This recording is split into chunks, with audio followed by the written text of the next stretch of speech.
All right, welcome back everybody to Altcoin Daily, where you subscribe for a video on cryptocurrency every day. My name's Austin. In today's video, I want you to pay attention to not only the altcoins, the crypto projects in this space making news, but also the data from the market movers like Ethereum, like Bitcoin. Like always, check the timestamps down below in the video description, and let's jump in. Traders are currently withdrawing over 2,000 Bitcoin from centralized exchanges daily. This is what the latest data shows us, and of course, outflows from centralized exchanges suggests that the Bitcoin markets could be in an accumulation, meaning not a bull market necessarily, not a bear market necessarily, but a sideways crab market as investors accumulate. Here it is. Here is the latest data from Glassnode representing all exchanges, the inflows of Bitcoin and the outflows of Bitcoin from almost a year ago, August 2020, till today. What do you notice? Well, I guess the takeaway is the trend is your friend, meaning, for example, the run-up starting at the beginning of this year, January 2021 till about May, we saw the outflow dominance. More Bitcoin was coming off of exchanges. And in comparison, during this recent dip from a few months ago now, we saw inflow dominance. Obviously, there were some people somewhere that were selling. Over these last few weeks in July, so about 14 days, we have seen an outflow dominance. As a cryptocurrency hodler, what's the point? What's the takeaway for you? Well, anything could happen in the short term, meaning that tomorrow we could see a huge inflow back onto exchanges causing more supply, the price to decrease for Bitcoin, the price to dip, or just the opposite. We could keep seeing outflows from exchanges causing more scarcity and the Bitcoin price would go up. That's supply and demand.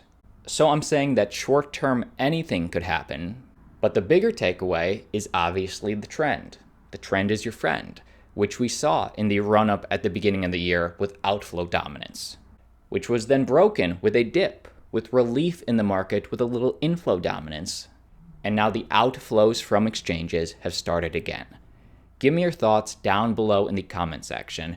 As I get more data, as this metric updates, I will keep you updated. I will make a video. I also want you to pay attention to the active users being onboarded onto Ethereum. Ethereum DeFi ecosystem has hit 3 million users. The number of unique users has tripled since December 2020. Now, I don't want to ruin the party, so to speak. I like ETH. This is a bullish fundamental sign for ETH. But this channel is always going to keep things as realistic as possible, meaning we'll give you the truth, not just the bullish headlines.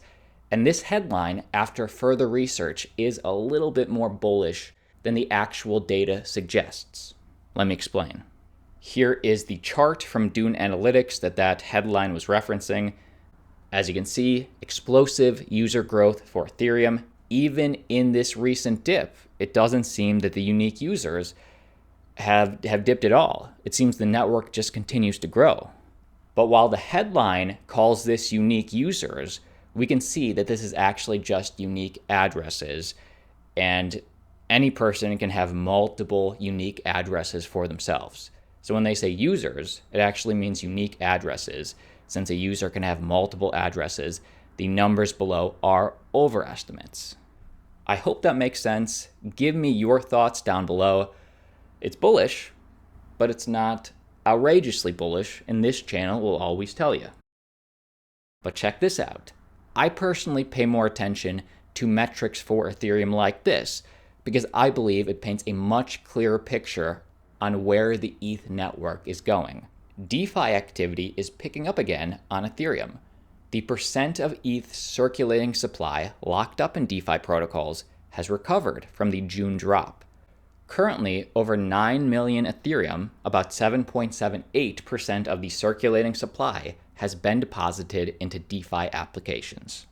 So supply is being locked up, and if we go to the exact source to check out the exact data, we can see right here, overview of decentralized finance on Ethereum, and looking at the ETH supply in DeFi, or the percent of the circulating supply being locked up on Ethereum protocols, what was looking bearish in June, dipping, is now looking bullish again as more ETH is being taken off the market and put into DeFi protocols.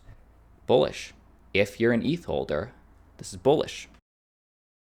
Let's keep moving and talk about the latest news from altcoins, starting with Vechain.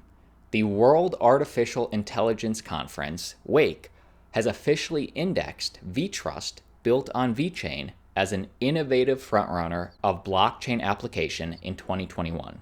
So this is a big honor for Vechain. You can see the presentation, like right here. And to get specific, recently the Vechain Foundation announced that VTrust, built on Vechain Thor, has officially been indexed by WAIC, and the committee recognized VTrust as a perfect example of merging public blockchain with the public sector, connecting all stakeholders from government to citizens. So what this means to you as possibly a Vechain holder is nothing fundamentally has changed, but Vechain is just being recognized as an innovative frontrunner for blockchain application this year. Pretty cool. Next piece of news for Theta. Theta has just been awarded patent application approval, this is the number right here, for preventing denial of service attacks in decentralized edge networks using verifiable delay functions, VDFs, to prevent malicious attacks. And what this means to you: the invention featured in this patent introduces significantly improved protection against attacks for decentralized networks like Theta. So the Theta network continues to grow, continues to get their ducks in line, and this patent is not the first. This patent approval follows previous Theta patents issued for decentralized data streaming and delivery, ultra-high transaction throughput micropayments, methods and systems for pure node discovery, and decentralized DRM via NFTs, creating a portfolio of patents to further differentiate and protect the Theta technology and ecosystem. Interesting. If you hold Theta, this is what you like to see.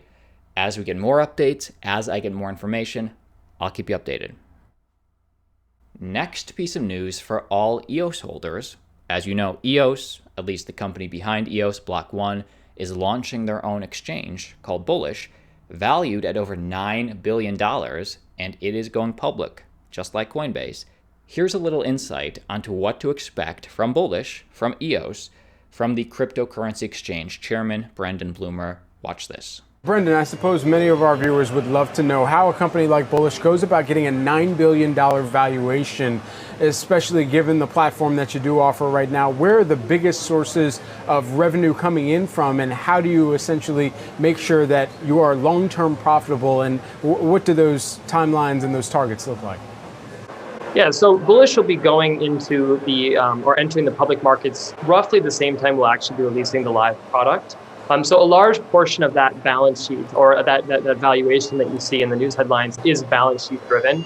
Bullish actually holds a treasury of roughly post-transaction around $7 billion of cash and crypto assets. And those assets are going to be used to deploy onto the platform itself in what we call liquidity pools to create very deep and predictable and valuable liquidity that's there in all market scenarios. But also, generate other types of revenue streams for the organization. So the way that these liquidity pools function, they make money off of volatility, generally speaking. So, you can contrast the algorithm against Bitcoin's volatility and look at how ARBs and retail users trade and connect, one pool of liquidity to the rest of the exchanges and get base cases for what kind of revenue streams you can assume with a given liquidity pool size.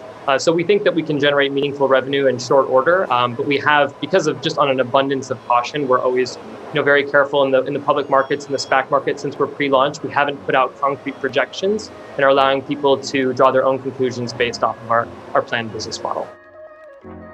Interesting. And as a reminder, EOS and the EOS network will be a major part of this exchange. Bullish. That is the video. My name's Austin. Like always, see you tomorrow. And for those of you that haven't yet, I'll link this down below. Make sure you check out How Much Ethereum Do I Need to Become a Cryptocurrency Millionaire in 2021. It was an interview. It was a very realistic discussion on Ethereum. Check it out. Link down below.